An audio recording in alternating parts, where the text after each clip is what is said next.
from pickdogs.com and sportschatplace.com, and it is Sunday, April 5th. I tell you what, the only reason I know that is because I had to type it in to put the titles in for this show.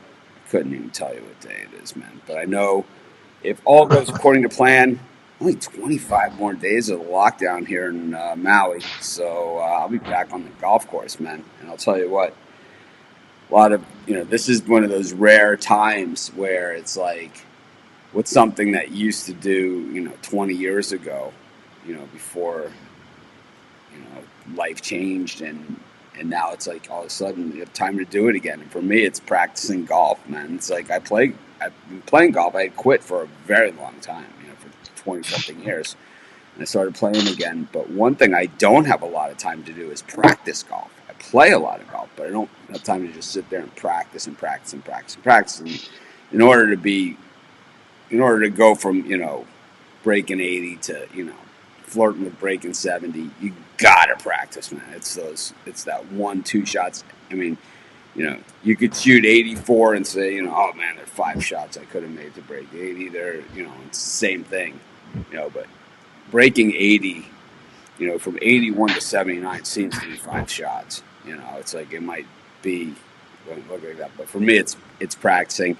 I have a net in the yard, so I've been chipping one day, hitting balls the next day. And when I hit balls, I practice on clubs like short irons, mid irons, and fairway woods and drivers and stuff. So today is fairway wood day, so my neighbors are going to really be loving that one. It's definitely don't want to be shanking a 3-wood off the turf in my neighborhood. But so far so good. I hit one shank the other day, and it just it's going to happen if you hit 1,000 balls a day. So, you do it a few times a week. One is going to get away from you, and it's more lack of. I think I always wondered why I shanked. Why that happens, and like anyone else, I'll hit a shank here. Rarely, but I'll hit one. And it's an absolute lack of concentration is what I figured out. Is how it happens. It's generally. Well, yeah, because you whack so many, right? No, I think what happens to me is that what happens to me when I shank, it's consistent and it's always with a short iron. When I shank, it's always with a short iron, and it's usually chipping, believe it or not. And what happens to me is I decelerate on the downswing and I don't follow through, and it's like so. Basically, I'm not one of these guys that carry 10 wedges around in their bag. I just have one. So it's like I just carry one, and it's like when you have one, then you kind of have to turn it a little bit, to open the face and close the face, as opposed to having a 60 degree, a 56 degree, a 50, a 40, all these different wedges. I just have one, so it's like. If I decelerate, if I'm just around the green and I decelerate with the club face open and I stop, then basically it's hitting the ball with the club face like this at an angle. So it goes this way as opposed to being square at impact. See, if you follow through, then you're coming through in the ball. Anyways, so practicing golf has been my one thing. Chris, what have you been doing besides eating? Wow. Well, I've been eating too. I don't mean just you. Steve.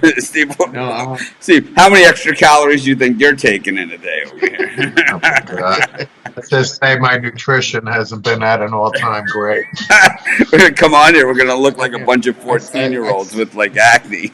That's what basically goes. I'm going to age 15 years in the next month. We all know. I always tell people I'm in peak physical condition, but that's to go to the 4th of July hot dog contest. So that's no, it's just been a lot of family time, trying to just check in on everybody. We've actually got family that's stuck over in Italy right now, so it's a nerving time. But we're just trying to make the best of it. A lot of Netflix, a lot of board game nights when I'm not writing, so we're keeping busy. How about you, Rod? What have you been doing? keep busy. Same thing. I got a couple dogs, a couple puppies. They keep me busy. So take them for walks, run out to the field here. There's nobody around, nice and quiet. Talking with my nephew. My nephew's on day 2 of his isolation. He just got the test. No word back yet. He might have the virus. So why is it just day 2? Where's he at? Well, he's been in isolation at my sister's acreage, but he popped out with some friends, and now he's not feeling so good. So he went and got he's got the test, and now he's just waiting for results. How about you, Steve? 3 days or something.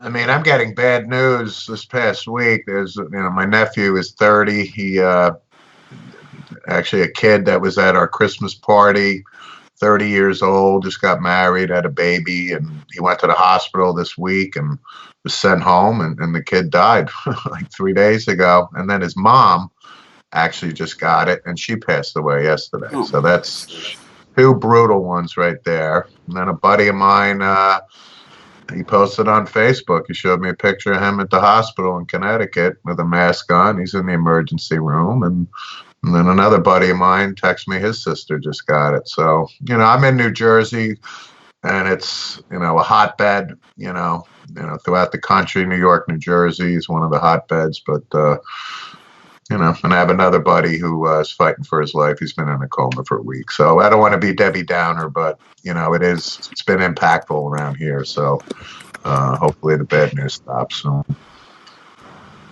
Yeah, it's so I know here, it's one of the least amount, so it's hard to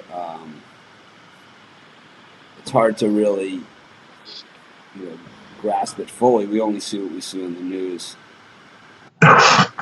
New York up to 3,568 deaths. I believe here in Maui we've had 2. So, or in the state of Hawaii, there's been 3. We have 349 total cases, and yesterday we only had an increase of 2. So the social distancing and all that stuff seems to be really working here. We also don't have widespread testing, so we're going to guess that there are people out there that have it. But we consider ourselves very, very fortunate. But that's terrible. So it seems like New York, New Jersey are really the hotbed places. Michigan, California, and I've heard a lot. Obviously, there's news from Tom Dempsey passing away from it. Louisiana seems to be hit pretty hard as well, at least for the amount of people that they have. Like New York obviously is the most populated place and the highest concentration of people, so it'll make sense there. It doesn't help things, but anyways, change course, and we can only hope that things change sooner rather than later. But as we continue to hear this news, I'm a little less optimistic than I have been. Like I said it yesterday, and normally I'm the super optimist guy. I'm the guy who comes on at halftime when we're down by 25 points and still tries to find an angle on how we can salvage a win out of the game. But I don't see in this one.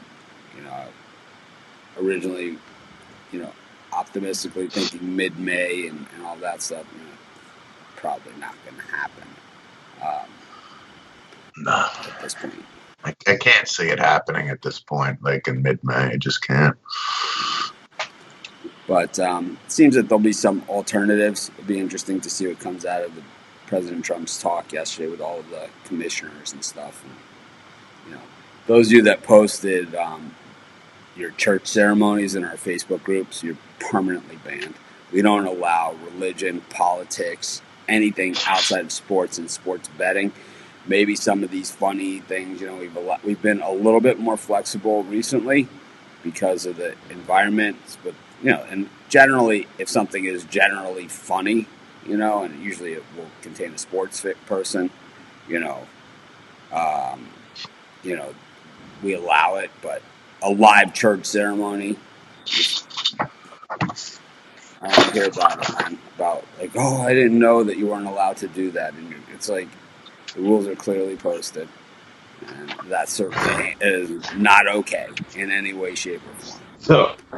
So, I'm not saying there's anything wrong with your religion and your beliefs or anything like that. You guys are free to, everyone is free to do whatever they want, and we certainly don't hold it against you or give you credit for it or anything one way or the other. But I'll tell you what, man, you're not gonna use our platform to share your religious and political beliefs. That ain't gonna happen, because that's not our purpose. But speaking about our purpose, we were gonna go over like NFL draft, defensive positions, and stuff like that. And we are getting closer to the draft, so we'll probably start next Saturday. Start with some, our own mock drafts. As things get closer, there will be still some trades out there that are going to happen and that are going to affect things. So we'll probably do an early mock draft next Saturday, and then another one the next Saturday. We'll just do mock draft Saturdays until the draft actually happens. Then we'll be with you live for the first round of the NFL draft, and hopefully it's a quick one. And we'll see if we're going to continue to stay with it. Guy in the bottom left. Are you alive? Look alive. So Truman Winningham is a big, what do you call it? He's a keyboard hero is what he is. He's a big talker, behind the keyboard, but to see him sit in front of the camera and talk at all. Because he's a coward is what he is. We know that anyone that comes on to somebody else's show just to make negative comments, you're just a coward, man. You're nobody. What we're going to do is we're going to Google your Facebook page, and we're going to show your ugly kids on here is what we're going to do. We're going to rip them apart. We're going to see. We're going to see who the slob is. Okay, Truman. That's what we're going to do. We're going to show your family. We're going to show everybody.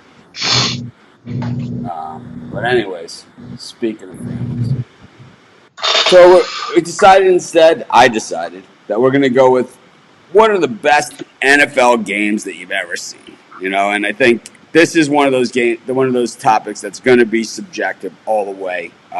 Usually it contains your favorite team. Usually it's the result that you were looking for, though mine doesn't have that.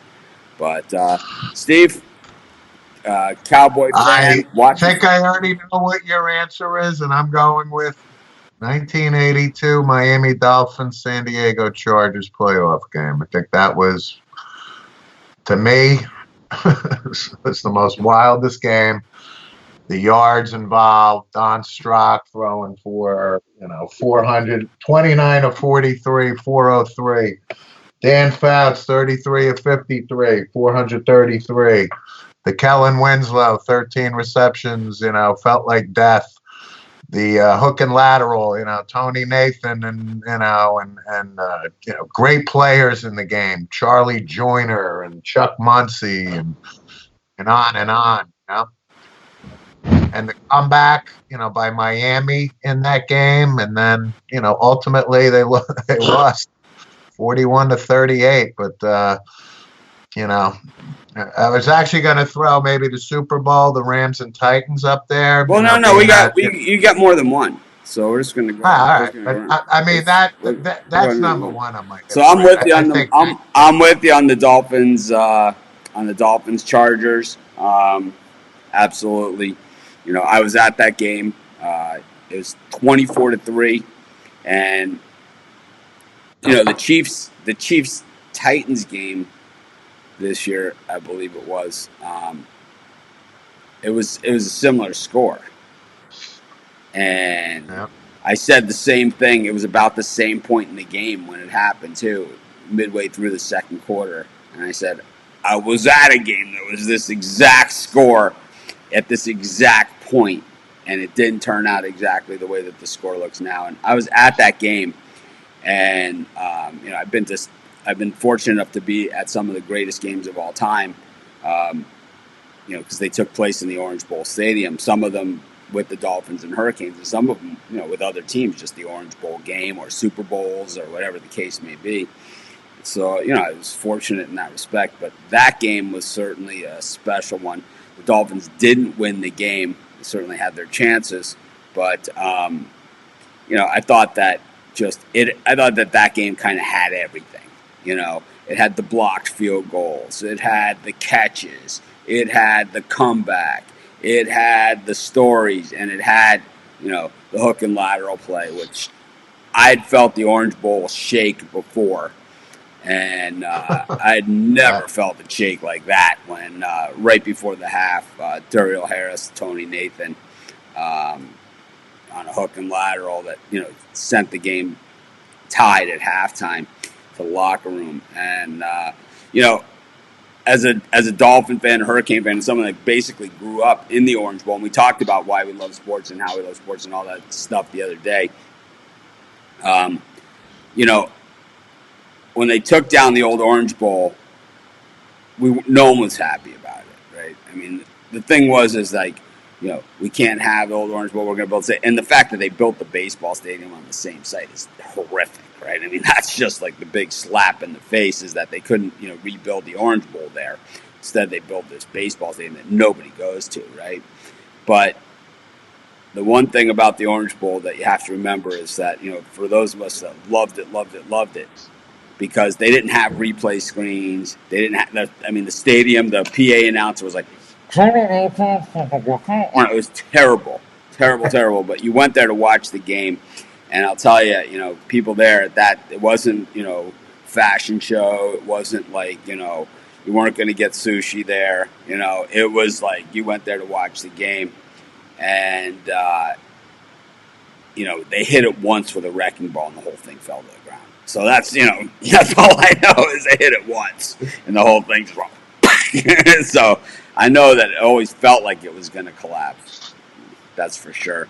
But I was at that game, and if you ever see that game on TV, where they always show greatest games, they'll show the highlights. Joe Rose catches a pass in the open end zone, and I'm standing right there with my three friends. We're all standing right in the corner of the end zone when Joe Rose catches the pass. You can see us on TV, clear as day. But, Chris, how about you? What's the best NFL game you've ever seen? For me, the one that sticks out the most for me, it's the 2010 NFC wildcard game, the Saints and the Seahawks, of the beast mode game from Marshawn Lynch. Everyone remembers the run where he grabbed Tracy Porter and basically shoved him about 10 yards in front of him and then ran past him.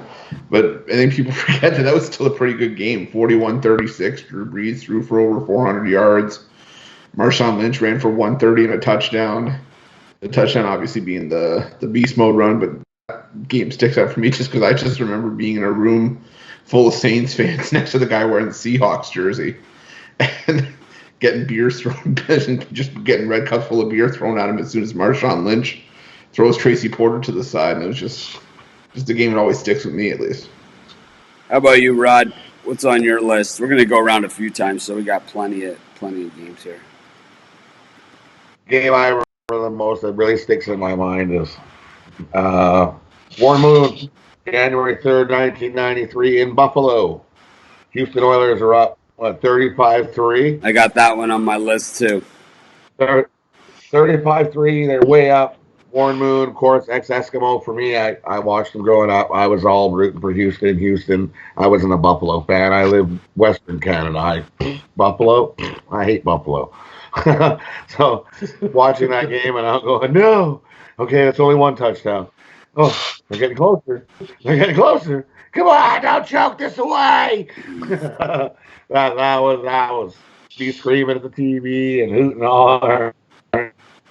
How much of that one do you think was choking it away, and how much of it do you think was the Bills just really wanting it? Because the amazing thing is about the Bills team is that in that game, to me, they really wanted it. And it's like you had Frank Reich instead of Jim Kelly in the game, but you still had Thurman Thomas and Andre Reed and Bruce Smith. And I mean, this Bills team was stacked. I mean, they're stacked. They're all Hall of Famers, right, from that Bills team.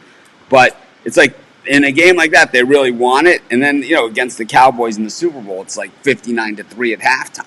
It's like, which one is it? The Bills only came close, in one Super Bowl, and that's might be someone's on this list, but Right. Well, he just kept telling them. He's like, "Hey, we're not dead yet. Let's go. Come on, one game, one play at a time. Let's keep going." I think if Kelly was in, I don't think they come back. I mean, I've seen if we were in college games, greatest college games.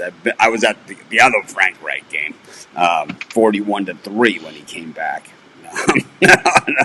against, in hindsight, a Miami team that gave up a ton of points that season in the last few games of the year. But that was the year of the Flutie game.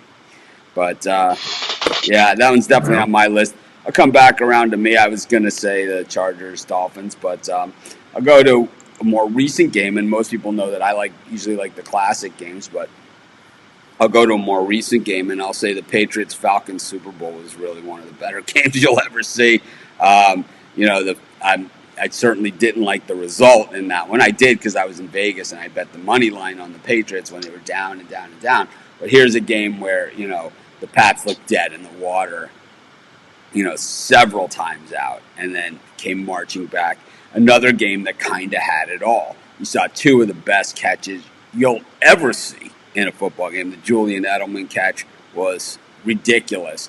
And Julio Jones caught one on the sideline that was like Bill Belichick went to throw the flag, and he watched the replay on the screen, and you could see him just shake his head like, like, what the hell are you supposed to do on that thing, And I thought that was really one of the better games. I think that, when you see a back and forth game is always good.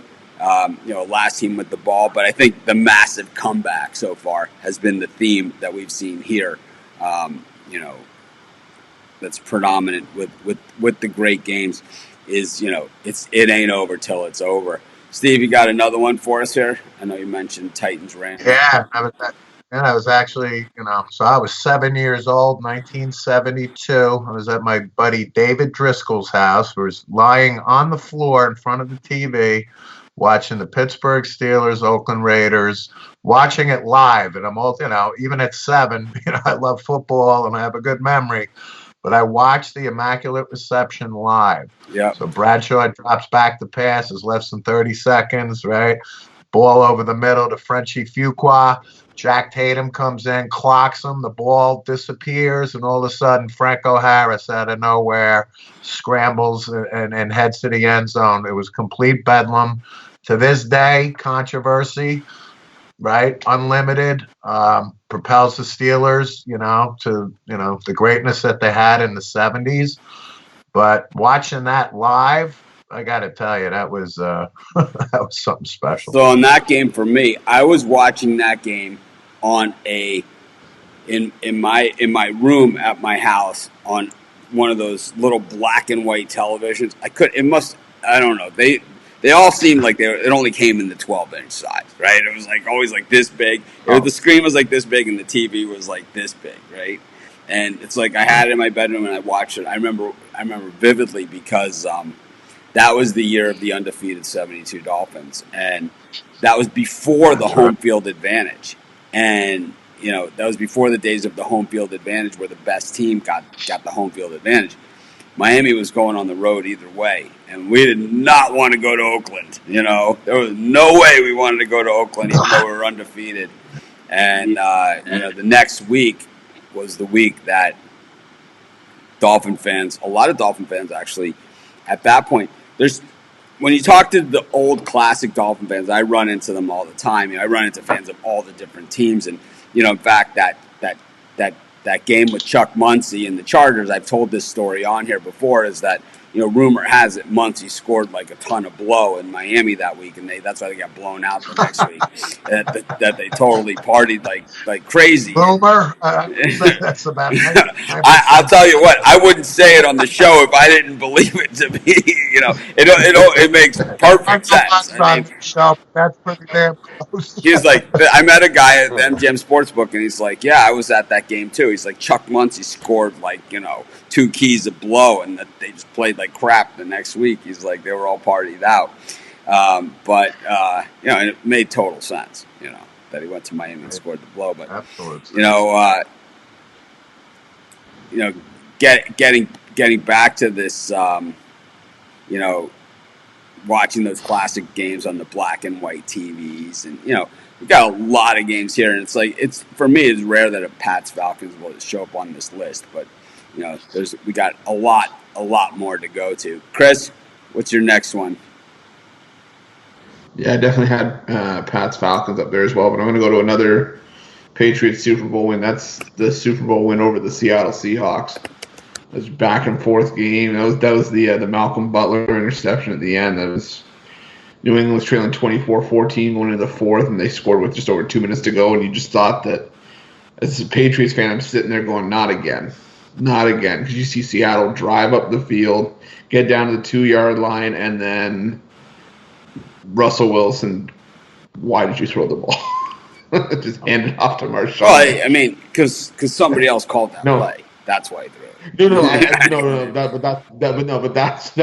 was the narrative of like the conversation, of course, of the people that I was sitting with. But it was just like that one always sticks out with me too. It's not because of the play call. It's just a hell of a game. It came down to that final drive, and someone was going to win, someone was going to lose, and thankfully New England won the game. How about you, Rod? What's up next for you? For me, one that I really remembered, same year, 93, well, I won $680 because of the Leon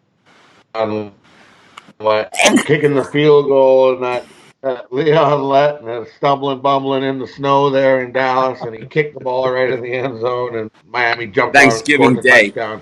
Happy Thanksgiving. Thanksgiving Day. Yeah, happy Thanksgiving. Again, another game I watched on the TV that was like one of those console TVs that had like the record player built into the TV. It was like this giant wood box. It's like, not only do I remember watching the game, I remember watching it on that TV. Yeah, that was a great one. I cashed my parlay ticket. On the Thanksgiving Day because of that one. I know, because in Sports Select, a tie is considered 3 points or less. Dallas was up by 4, and I needed something. I'm like, I need a miracle. And, well, there it was.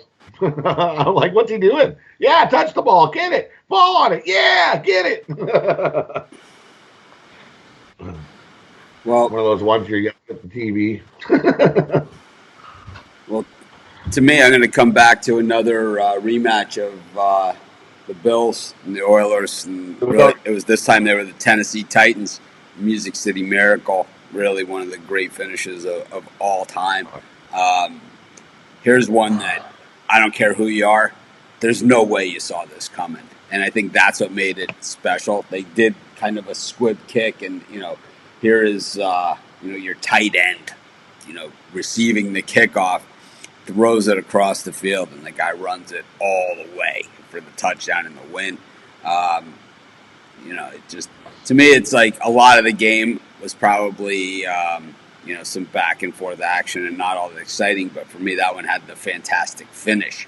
And sometimes that finish, when you go back and watch the game, the rest of the game doesn't live up to it, but this one actually was a pretty good game back and forth, and it was a game that could have gone either way. Steve, got another one for us? Well, I got to bring up my boy back here, number 12, Mr. Staubach, at some point here. So it was the Alamo every Sunday. I was 10 years old, 1975, and the Cowboys in the wild card game go to the Minnesota Vikings at Metropolitan Stadium, and that's the first term you heard of the Hail Mary. So, Roger, they call timeout. Drew Pearson heads down the right sideline against Nate Wright, was a defender for the Vikings. And Roger heaves it. And listen, to be objective here, Drew Pearson pushed off slightly where I could have seen a penalty and I wouldn't have been too, and try to be objective. But they didn't call it. Pearson scores the touchdown. Cowboys win with no time, basically. And the referee at the time was a guy named Armin Terzian. And Armin Terzian got nailed by a beer bottle, like literally, 30 seconds after that call, man. And that was the last time you were so allowed. for me, that was an exciting one, and I'm being a homer here as a Cowboy fan. But that game changed sports in that you were no longer allowed to bring glass containers into stadium. That's true. That's exactly right. After that game. Chris, you got another one for us? Yeah, I remember one that kind of sticks out. It's not a playoff game, but it's regular season. The first game back in the Superdome for the Saints after Hurricane Katrina. I remember it was against the Falcons. The Saints won 23-3, and I just remember sitting there and watching. It was just a Super Bowl atmosphere in the late September. It was just like you could tell that, what this game meant to that city, and I think it's what we're kind of looking for right now, sort of with all the uncertainty in the world. But you can see what the game meant to them, trying to getting back to football, getting back to some sort of sense of normalcy, and it's just that's one game that'll just always stick in my mind, just as the rainbow at the end of the storm. Rod? Another one I remember is New England losing in the Super Bowl. The Giants winning. The big helmet catch by Tyree, 3rd and 5, and he's all of a sudden he reaches over and he uses his helmet to hold the ball like this, and he comes down with it, and it's like, did he really catch that? Jeez. Battle, what a game. Yep, that was that, and the thing is that was actually a great game. I know that play kind of, represents the whole game, but I have to say that the other Pats' recent loss, to me, was a better game than that one. And that was the Eagles and the Patriots. And I normally love defense, but this was an offensive show.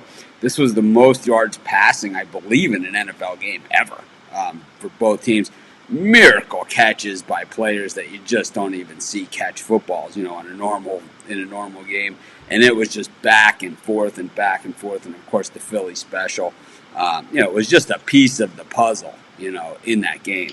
And just, the back and forth of both coaches just rolling the dice time and time again. And actually, Tom Brady dropping the pass, which was, a big part of that game. Yeah. But I think when you look at that game and, you look at a back and forth slugfest, in the last team with the ball type game, that was the ultimate of those games, and it was for the Super Bowl. And, I mean, when you see Clemens catch a ball like that in the end zone, it was like game on. It was like, and it's like this is the type of catch that, if Julio Jones catches in the end zone or, DeAndre Hopkins or someone like that, you're kind of like, that's a routine catch for those guys. But, Clemens is catching this pass. Corey Clemens is catching these. It's like, this is serious business. It's like, who's going to stop who? Yeah. And the Eagles, of course, that year, underdogs in every playoff game and won the whole thing. So we'll go through one more time. Steve, anything else for us? I know there's so many good games. That's like I got them written down here. Again, I got to stick with my Dallas Cowboys. So I gave you a positive for me, and now I'm going to give you my biggest negative. So the catch by Dwight Clark. I got it on my list here. Montana. Right? I mean, it was inevitable. I remember watching, in the fourth quarter. Danny White was the quarterback for the Cowboys. But you just felt the momentum. You felt this special thing, coming together with the Niners, right? And then once, Montana rolled right, Dwight Clark catching that ball. I was devastated, I think I was 15 maybe at that point. To me, that was my hardest Cowboy loss, I think. It was the toughest one for me. But I got to say, it was a great game, and it's an iconic game. And, obviously Joe Cool, is Joe Cool ever since. And unfortunately, Dwight Clark just passed away, I think, within the year. So it's pretty sad that he's gone. So I'll throw that game out there. Chris?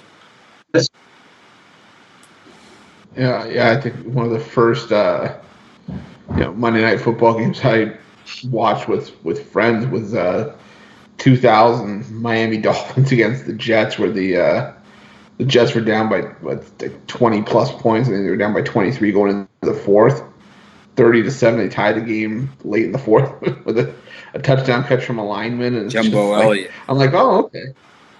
Jumbo. Maybe I can do that. Not the fleece for the smallest kid in the world when I was 9 years old, but yeah, no, that, and then the Jets kicking the winner in overtime. That's just a game that stuck out with me from my childhood. Rod, one more. One more. The Super Bowl Pittsburgh won in Detroit when the bus. I love that guy. He's just a beast. Just give him the ball and he'd run. The bus. Jerome Bettis. One of my favorite players.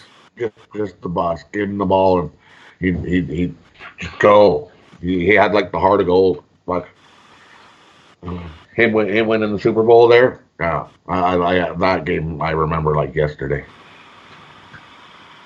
For me, one more is I'll go to the Dolphins Redskins Super Bowl that completed the 17-0 perfect season.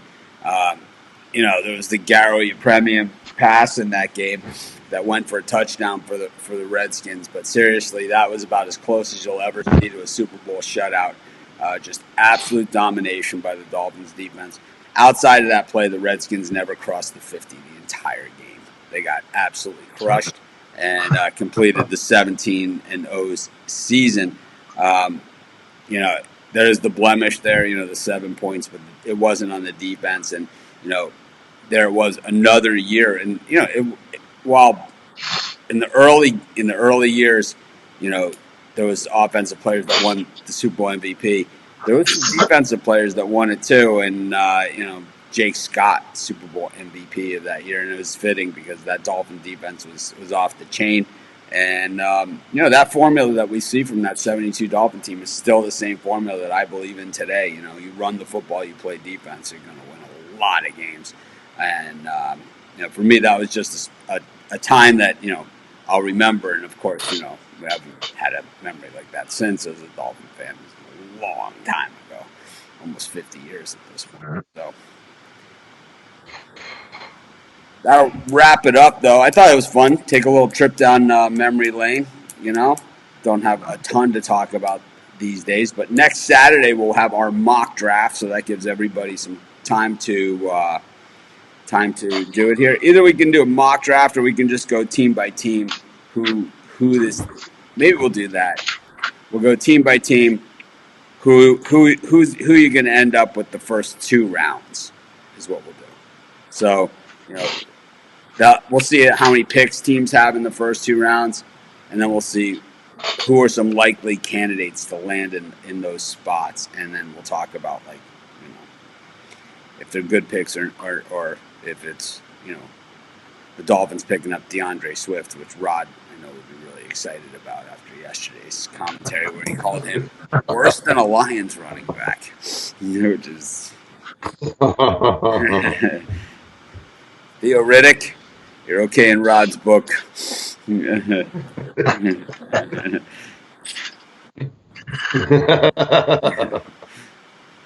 It's like the Lions, they had the best running back, and then it was kind of like they got the curse, it's like.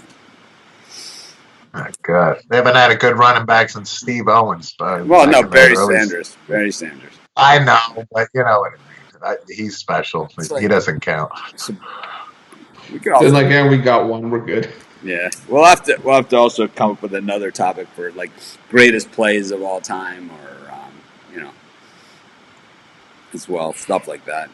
We'll have to come up with some of these other shows. Definitely thin on material these days, but we're just going to keep showing up, and we'll just keep showing up every day, and over at Sports Chat Play Some Pick Dogs, continue to do previews and all kinds of stuff. Sim picks, Chris.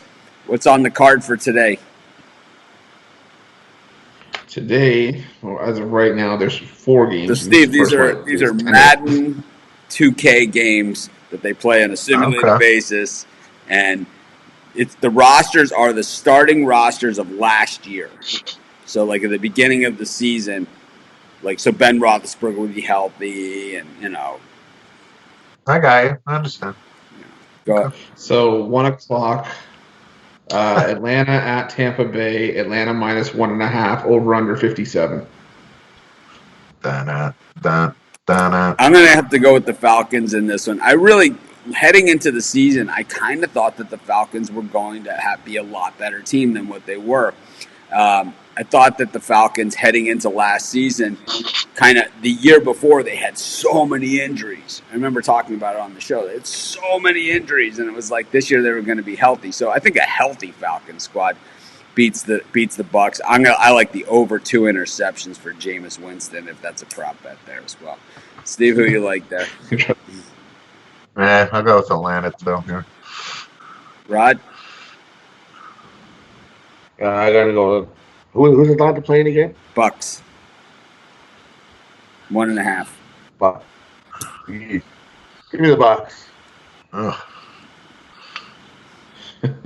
Jameis Winston. That's how you know it's a good video game. Even in a video game, Jameis Winston's a liability throwing the football. Mm-hmm. I'm gonna throw 30 interceptions. And I'll go on the Falcons as well. I don't like Jameis Winston. Video game or reality. What do we got? Where do you think he's gonna wind up? All kidding aside, what team do you think would take a flyer on Jameis Winston? Do you have any idea? I think the Panthers do. I think that any team that's had trouble with backup QBs, anyone that's had like real struggle with their starters staying healthy, why not the Titans? Maybe. You got Ryan Tannehill, Maybe the Jameis Eagles. Winston. The Jets are certainly viable candidates. Oh, you're right. Silly me for not thinking of the Jets taking a flight. It's like you have two pieces of the puzzle here. It's like whose quarterback gets injured all the time that they really could use the help. So Pittsburgh, right? And then the other one is so Pittsburgh is a good spot for him too, but they don't love the free agent game. If they can probably get him on the cheap, they take him. And then the other one is like whose ego is big enough to think that they could fix this guy when Bruce Arians couldn't, and that's Gase. There's only one guy with an ego. If we're talking about teams that can't keep a quarterback healthy, what about Philadelphia? Oh, and there's the ego also. We got Doug Peterson, so yeah, major ego guy. Yeah, I'd like to see him in Indy behind Phil Rivers. I think that he's a similar quarterback to Phil Rivers. I think he would be a good compliment. So 4 o'clock, Saints at the Vikings. Vikings minus 1.5. Over under 55.5. So this would be a rematch of the Diggs game. Is what this would actually be. The Minnesota Miracle. Yeah. So I think that the Saints kind of dominated that game most of the way, and the Vikings got him at the end. Man. Video games love guys like Kamara, and they love guys like Drew Brees. Man, I will say this: the Saints have the highest scoring offense in the game. They're not, I think, 92 overall, and a lot of these simulated games have been offensive based. Yeah. So I would take the free point with the Saints. Yeah, I'm gonna take the Saints here too. I just think that like you said, most of these simulated games they seem to be high scoring. You don't get any 14-10, this is Elijah Pitts for 2. You don't get it. Yeah, no. Give me the Saints money line and over 55. Steve? Saints Vikings. Yeah, I mean, the rematch, so I would say the Saints. I'd go with the Saints, especially after what happened with Diggs months before. 7 o'clock, Seahawks at Packers. Seahawks minus 2.5, over under 56.5, and the game's going to be played in the snow. Simulated snow. It's predetermined they're playing it in the snow. Yeah, I like the Seahawks in this one. I just think that when you look at the Packers on paper, they got nothing. They got Blake Martinez, and I'm going to guess his tackling numbers are really bad.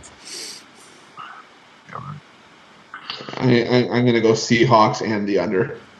I think they win. I think it's in the 40s. Yeah, Seahawks under for me too. Packers money line At home. at home. I don't see it. Seahawks, and not in snow. They don't get snow. They get rain. I see it. I see it with my eyes. All right, last game on the board. Last one, Ravens at Steelers. Ravens minus 4.5, over under 56.5, and there's going to be rain for this one. I'm going to go with the Steelers in this one. I just think that while the Ravens were really good last year, I don't think Lamar Jackson got a ton of respect coming into the season, and neither did the backfield. I know they had picked up Mark Ingram coming into the season, which I still like that pickup a ton. But I think people just love. Oh, well, the Steelers didn't have Minkah Fitzpatrick, so they had that piss poor secondary too. How many are the Steelers getting? 4.5. I think it's gonna be closer than that. I think this is a 2-point game. I'll take the points. Yeah, I like the Steelers plus 4.5 too. It's always this rivalry has always been like a 3-point. Who kicks the field goal at the end wins. Yep. Again, I know I said this. These simulations are offensive based, but I think this one's going to be a lower scoring game, so I'm taking the under. But I mean, you talk about no respect for Lamar Jackson. He's got a 93 speed rating, 94 acceleration, 94 agility, but he's still a 76 overall. Yeah, because he's passing, 76. Right? His passing's not. And well, the thing for Baltimore is that Mark Ingram's the highest offensive rated skill player. He's an 86, but all of their best players are on defense. So that's where Baltimore's been doing their damage. Here, I got two for you. They different bookie started putting some college hoops, doing some college hoop sim. So I got 2 games here for you. We got college hoop sim. Virginia at Gonzaga. Gonzaga favored minus 8.5. Oh, it's a tough one because Virginia will have lost a lot of guys from that national championship team, so they wouldn't be thought of as much. They still have Kihei Clark. They still have some good defense. And the Zags, I mean, pretty loaded. They score a ton of points. These are offensive-based games. I think Gonzaga wins by 10. Yeah, I think so too. I think you gotta take the Zags there. And simulated in real life, I think it would be a 4-point game. Yeah. Either way. Yeah, if we're talking the simulation, I think Gonzaga wins by double digits. Yeah, I bet Gonzaga too. And one more, we got Washington at Louisville. Louisville minus 5. Louisville all day. I think that Louisville. I think they could have won the national championship this year. If Chris Mack somehow didn't make it to the game, they'd have a really good time. Yeah, no, Louisville for me too. That's Louisville. That's a layup. Yeah, Washington, they got the win over Baylor early in the season, and then they just disappeared. Because it's funny because you've got we get what we get in Canada, and then